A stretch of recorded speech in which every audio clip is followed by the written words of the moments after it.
We are now live at the TheLawProcess studios with Jade and Grace. In today's commercial awareness news, we will be discussing the recession, the impact this will have on different industries, and other current affairs.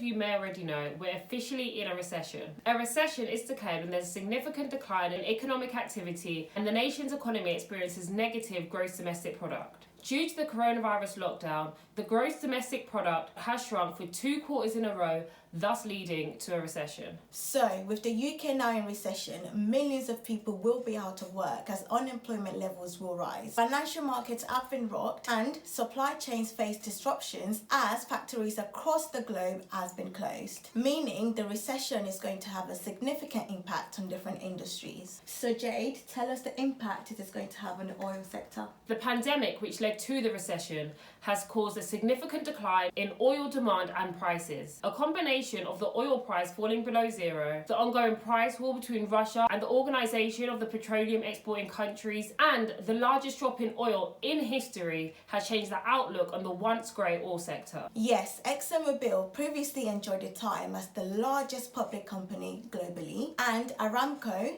Saudi Arabia's state-owned oil company, was one of the most valuable listed companies in the world, having only been recently taken over by Apple. So what does all of this mean for the legal industry? Well, International Oil Group may start to make strategic acquisitions into alternative energy sources to increase their footprint in renewable energy. The recession will also have an impact on the way clients expect legal service delivery, as clients will be looking to minimise costs and look for cheaper alternatives such as alternative legal service providers. So it's likely that traditional law firms who have not introduced fixed fee payments or are not using technology to increase efficiency are likely to be hit by the recession more than your alternative legal services.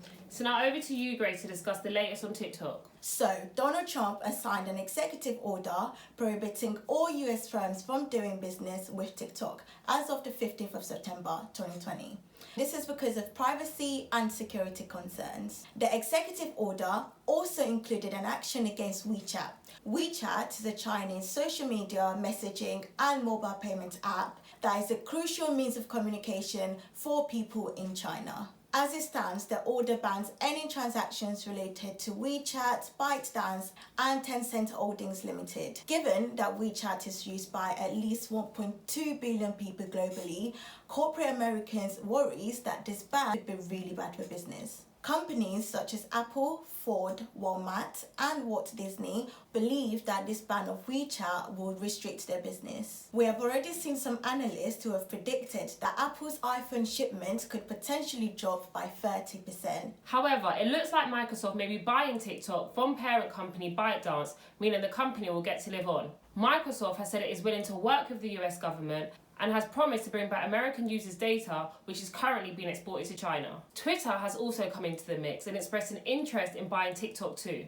However, Microsoft is the front runner, as Twitter may not be able to afford to buy TikTok, as a business, Twitter is worth $2 billion, whereas Microsoft is worth $1.6 trillion. Although experts do believe that a possible Twitter deal may face less regulatory scrutiny than Microsoft. In saying that, if Microsoft does buy TikTok, we could be seeing a shift in Microsoft to consumer-facing products, meaning they could potentially be competitors for the likes of Facebook and Snapchat. Moving on to our final news of today, A-level results. With GCSE, AS and A-level exams cancelled this year due to coronavirus, teachers were asked to grade pupils based on a fair, objective and carefully considered judgment, based on the results the teacher believes the students would have got if their test hadn't been cancelled. Once these grades had been submitted, examples then standardised these grades using a computer-based model to draw on the previous results of that school or college, the previous results of their students, the national expected grade for that subject, and considering the grades of all pupils across the country. As a result of this computer model drawing, we saw 36% of A-level students receive a lower grade than what their teacher predicted. 3% of A-level students also went down by 2 grades. Obviously, as many of you may have seen, this caused an uproar, and so the government has now decided to do a U-turn and give students the grade that their teacher predicted them, rather than basing it on an algorithm. Following the unfair outcome for A-level students, law firm DWF have now announced that they are scrapping their A-level requirement for their training contracts. Over the past years, we have seen law firms scrap their A-level requirements. So are we going to see more city firms do the same? So that brings us to the end of this commercial awareness update. As always, comment, like and subscribe. And we'll see you in the next one.